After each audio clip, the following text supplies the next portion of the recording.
நிக்க வைக்கிறான்.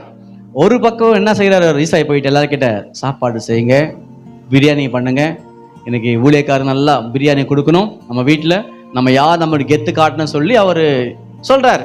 ஒரு பக்கம் பிரியாணி ஆகுது, சாப்பாடு ரெடி ஆகுது. இன்னொரு பக்கம் என்ன பண்றாருன்னா, சாமியார் சொல்றாரு, உங்களை பசுத்து பண்ணிக்கிட்டு வாழ்ந்தாரு. அப்ப என்ன பண்றாங்க, எல்லா பசுத்தப்படுத்திக்கிட்டு வராங்க, பிள்ளைங்க எல்லாம் வந்து நிக்கிறாங்க. சாமியார் நினைச்சிட்டான், ஓகே இன்னைக்கு அபிஷேகம் பண்ணலாம், முடிஞ்சு வச்சு வேலை சாப்பிடலாம்னு சொல்லிட்டு ஒவ்வொரு பையன் வரான், கை வைக்கிறான், இவன் மேல தைல கொம்பு ஊத்தம் பார்க்கிறான். ஆண்டு சொல்றாரு, இவன் கிடையாது. இன்னொருத்தன் வரான், அவன் மேல கை வைக்கிறான், இவனும் கிடையாது. ஹல்லேலூயா. இவனும் கிடையாது, இவனும் கிடையாது, இவனும் கிடையாது, இவனும் கிடையாது, இவனும் யாருமே கிடையாதா?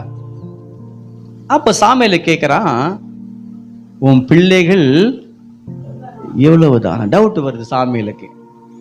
நான் சொல்லிட்டேன் எல்லா பிள்ளைங்களையும் கூட்டு வந்து நிக்க வைன்னு சொல்லி.